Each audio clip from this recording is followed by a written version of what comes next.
श्री गणेशाय नमः। ओम नमो विघ्नराजाय सर्वसौख्यप्रदायिने दुष्टारिष्टा विनाशाय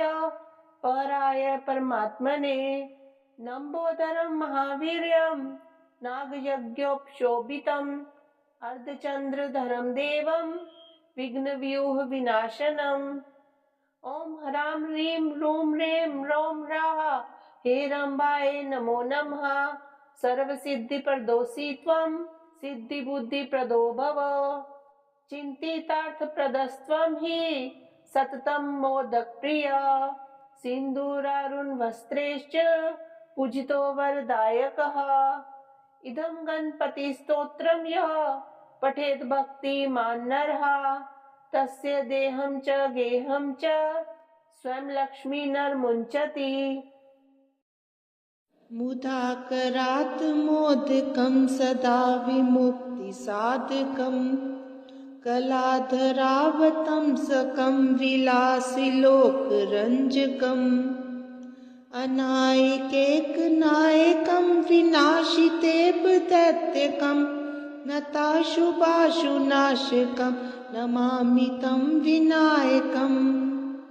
न तेतरातिभीकरं नवोदितार्कभास्वरं न मत्सुरारिनिर्झरं न तादिकापदुद्धरम् सुरेश्वरं निधीश्वरं गजेश्वरं गणेश्वरं महेश्वरं तमाश्रये परात्परं निरन्तरम् समस्तिलोकशङ्करं निरस्तदैत्यकुञ्जरं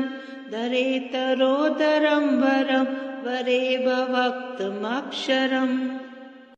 कृपाकरं क्षमाकरं मुदाकरं यशस्करं मनस्करं नमस्कृतं नमस्करोमि भास्वरम् अकिञ्चनार्तिमार्जनं चिरन्तनोक्तिभाजनं पुरारिपूर्वनन्दनं सुरारिगर्वचर्वणम् परपञ्चनाशभीषणं धनञ्जयातिभूषणं कपोलदानवारणं भजे पुराणवारणम् नितान्तकान्तदन्तकान्तिमन्तकान्तकात्मजम् अचिन्त्यरूपमन्तहीनमन्तराय कृन्तनम् हृदयन्तरे निरन्तरं वसन्तमेव योगिनं तमेकदन्तमेव तं विचिन्तयामि सन्ततम् महागणेश पञ्चरत्नमादरेण योऽन्वहं प्रजल्पति प्रभातके हृदि स्मरन् गणेश्वरम् अरोगतां तोषतां सुसाहितीं स्फुत्रतां समाहितायुरष्टभूतिमभ्युपेति सोचिरात् पार्वतेयं महाकायं रिद्धिसिद्धिवरदायकं गणपतिं निधिपतिं सर्वजनलोकनायकं रुद्रप्रियं यज्ञकायं नमामि हे दीर्घकायकं।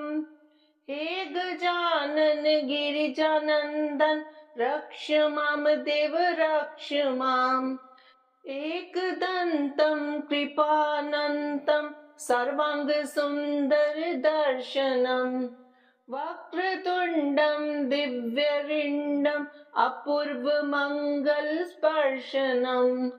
लम्बोदरं पीताम्बरं नमामि हे रोमहर्षणम्। हे गजानन गिरिजानन्दन रक्ष मां देव रक्ष माम्।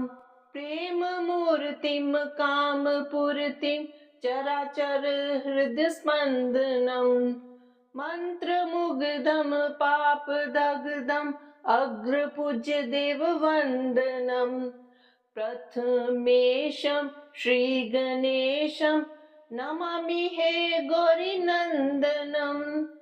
हे गजानन गिरिजानन्दन रक्ष मां देव रक्ष माम्। दिव्यतेजं कविराजं योगिजन आत्मकारकं शिवानन्दं पराद्वन्द्वं भावप्रद प्रेमधारकं विघ्ननाशं दीर्घश्वासं नमामि हे गर्वमार्कं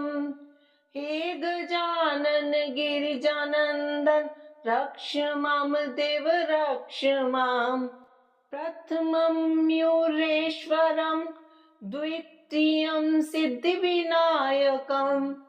ततश्च बल्लालेश्वरम् अस्ति वरदविनायकं पञ्चमं चिन्तामणिदेवं षष्ठं च गिरिजात्मजं विघ्नेश्वरं महागणपतिं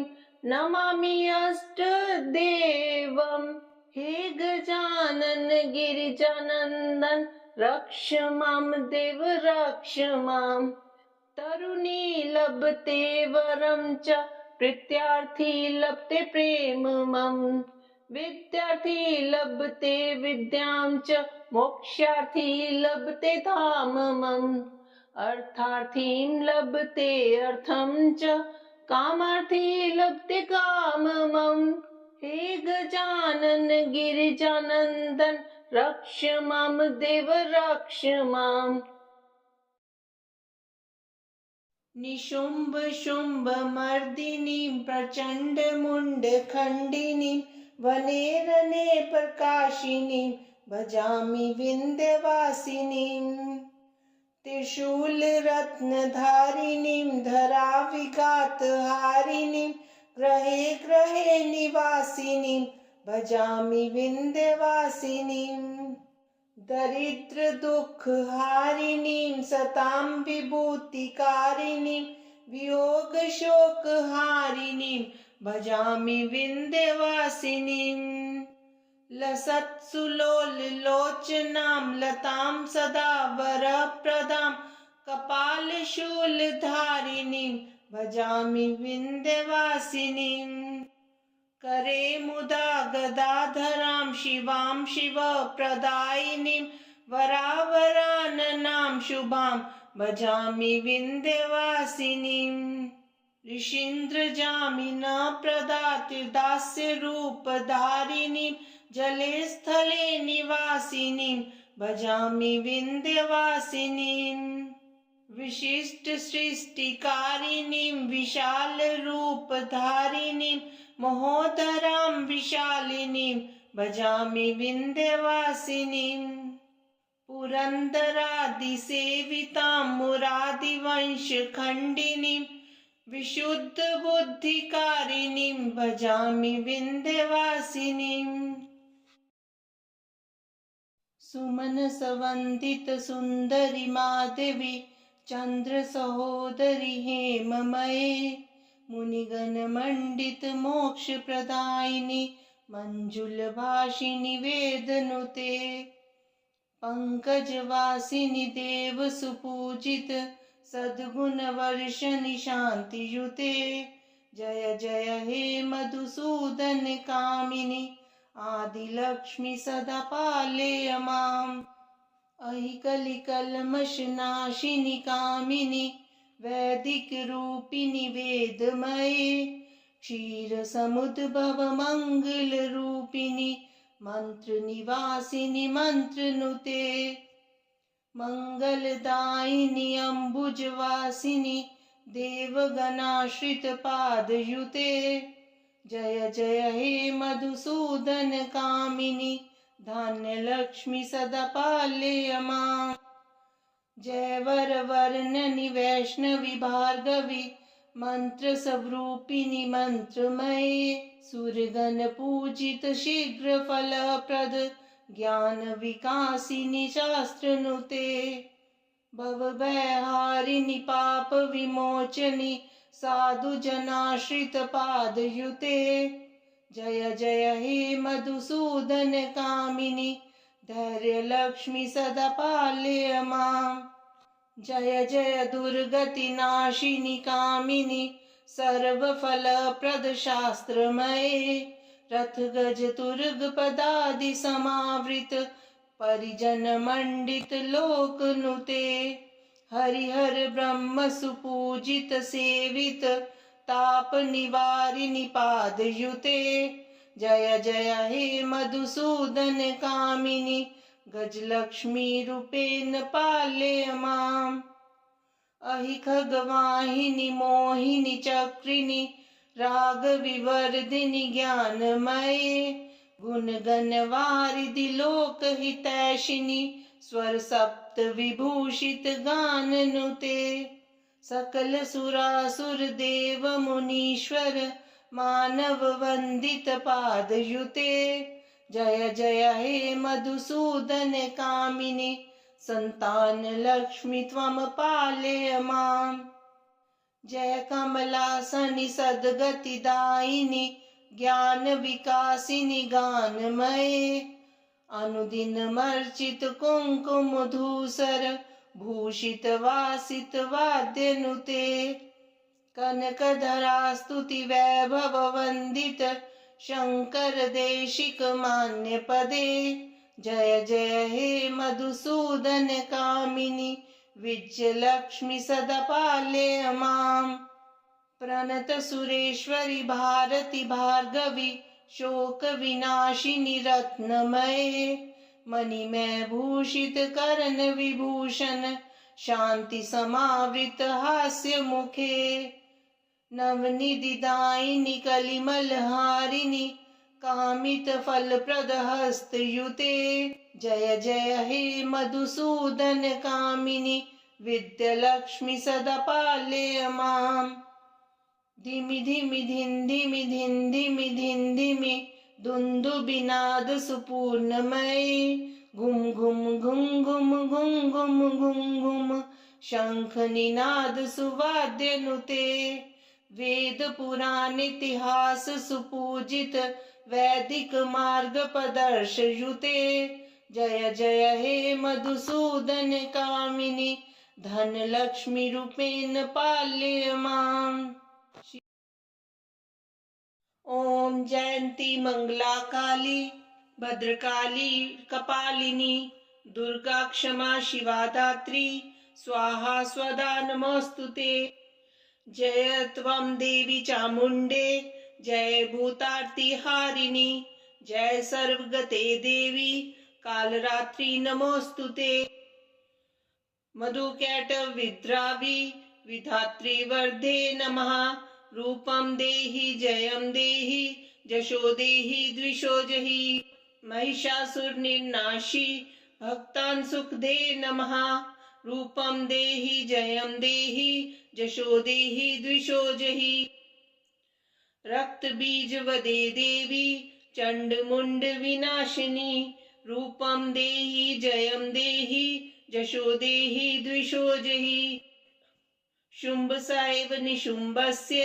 धुर्माक्षस्य च मर्दिनी रूपं देहि जयं देहि जशो देहि द्विषो जहि वंदितांग्री युगे देवी सर्व सौभाग्यदायिनी रूपं देहि जयं देहि जशो देहि द्विषो जहि अचिंत्य रूप चरिते सर्वशत्रु विनाशिनी रूपं देहि जयं देहि जशो देहि द्विषो जहि न तेभ्यः सर्वदा भक्त्या चंडिके दुरितापहे रूपं देहि जयं देहि जशो देहि द्विषो जहि स्तुवद्भ्यो भक्तिपूर्वं त्वां चंडिके व्याधिनाशिनी रूपं देहि जयं देहि जशो देहि द्विषो जहि चंडिके सततं ये त्वां मर्च्यन्ति हि भक्तितः रूपं देहि जयं देहि जशो देहि द्विषो जहि देहि सौभाग्यम् आरोग्यं देहि मे परमं सुखं रूपं देहि जयं देहि जशो देहि द्विषो जहि विदेहि द्विषतां नाशं विदेहि बलमुच्चकेः रूपं देहि जयं देहि जशो देहि द्विषो जहि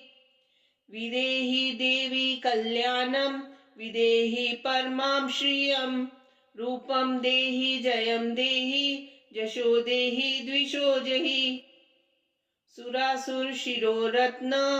निघ्रिश्चरणे अंबिके रूपं देहि जयं देहि जशो देहि द्विषो जहि विद्यावन्तं यशस्वन्तं लक्ष्मीवन्तं जनं कुरु रूपं देहि जयं देहि जशो देहि द्विषो जहि प्रचंड दैत्य दर्प गणे चंडिके प्रणताय में रूपं देहि जयं देहि जशो देहि द्विषो जहि चतुर्भुजे चतुर्वक्त्र संस्तुते परमेश्वरी रूपं देहि जयं देहि जशो देहि द्विषो जहि कृष्णेन संस्तुते देवी शश्वत भक्त्या सदाम्बिके रूपं देहि जयं देहि जशो देहि द्विषो जहि हिमाचल सुतानाथ संस्तुते परमेश्वरी रूपं देहि जयं देहि जशो देहि द्विषो जहि इंद्राणी पति सद भाव पूजिते परमेश्वरी रूपं देहि जयं देहि जशो देहि द्विषो जहि देवी प्रचंड दोर्दंड दैत्य दर्प विनाशिनी रूपं देहि जयं देहि जशो देहि द्विषो जहि देवी भक्त जनो दाम दतानंदोदयंबिके रूपं देहि जयं देहि जशो देहि द्विषो जहि पत्नी मनोरमा देवी मनोवृतानुसारिणीं तारिणीं दुर्ग संसार सागरस्य कुलोद्भवाम् इदं स्तोत्रं पठित्वां तु महास्तोत्रं पठे नरः स तु सप्तशती संख्या वरमाप्नोति संपदाम् मुनीन्द्र वृंद वंदिते त्रिलोक शोकहारिणी प्रसन्न वक्त्र पंकजे निकुंज भूविलासिनी व्रजेन्द्र भानु नंदिनी व्रजेन्द्र सूनु संगते कदा करिष्यसि मां कृपा कटाक्ष भाजनम् अशोक वृक्ष वल्लरी वितान मंडप स्थिते प्रवाल बाल पल्लव प्रभारुणांग्रि कोमले वराभय स्फुरत्करे प्रभूत संपदालये कदा करिष्यसि मां कृपा कटाक्ष भाजनम् अनंगरंग मंगल प्रसंग भंगुर भ्रुमां सविभ्रमं ससंभ्रमं दिगंतवानपातने निरन्तरं वशीकृत प्रतीतनन्दनन्दने कदा करिष्यसि मां कृपा कटाक्ष भाजनम् तडित सुवर्ण चंपक प्रदीप्त घोर विग्रहे मुख प्रभा परास्त कोटि शारदेन्दु मंडले विचित्र चित्र संचर चकोर शावलोचने कदा करिष्यसि मां कृपा कटाक्ष भाजनम् मदोन्मदाति यौवने प्रमोदमान मंडिते प्रियानुराग रंचिते कला विलास पंडिते अनन्य धन्य कुंज राज्य काम केलि कोविदे कदा करिष्यसि मां कृपा कटाक्ष भाजनम् अशेष हाव भाव धीर हीर हार भूषिते प्रभूत शात कुंभ कुंभ कुंभी कुंभ सुस्तनि प्रशस्त मंद हास्य चूर्ण पूर्ण सौख्य सागरे कदा करिष्यसि मां कृपा कटाक्ष भाजनम् मृणालवालवल्लरी तरङ्गरङ्गदोर्लते लताग्रलास्य लोलनील लोचनावलोकने ललल्लुलन्मिलन्मनोज्ञमुग्धमोहनाश्रय कदा करिष्यसि मां कृपाकटाक्षभाजनम् सुवर्णमालिकाञ्चित त्रिरेखकम्बुकण्ठके त्रिसूत्रमङ्गली गुण त्रिरत्नदीप्तिदीदिते सलोलनीलकुन्तला प्रसन्नगुच्छगुम्फिते कदा करिष्यसि मां कृपाकटाक्षभाजनम् नितम्बबिम्बलम्बमानपुष्पमेखलागुणे प्रशस्तरत्नकिङ्किणीकलापमध्यमञ्जुले करीन्द्रशुण्डदण्डिकावरोहशोभगोरुके कदा करिष्यसि मां कृपाकटाक्षभाजनम् अनेकमन्त्रनादमञ्जुनुप्रारवस्खलत् समाजराजहंसवंशनिक्वनातिकौरवे विलोलहेमवल्लरी विडम्बिचारुचक्रमे कदा करिष्यसि मां कृपाकटाक्षभाजनम् अनन्तकोटिविष्णुलोकनम्रपद्मचार्चिते हिमाद्रिचापलोमजा विरिञ्चिजावरप्रदे अपारसिद्धिरिद्धिदिग्धसत्पदाङ्गुलीनके कदा करिष्यसि मां कृपाकटाक्षभाजनम् मखेश्वरी क्रियेश्वरी स्वदेश्वरी सुरेश्वरी त्रिवेदभारतीश्वरी प्रमाणशासनेश्वरी रमेश्वरी क्षमेश्वरी प्रमोदकाननेश्वरी व्रजेश्वरी प्रजाधिपे शिराधिके नमोऽस्तुते इतीदमद्भुतं स्तवं निशम्य भानुनन्दिनी करोतु सन्ततं जनं कृपाकटाक्षभाजनं भवेत् दैवसञ्चिता त्रिरूपकर्मनाशनं लभेत् तदा व्रजेन्द्रसूनुमण्डलप्रवेशनम् जय जय श्री राधे।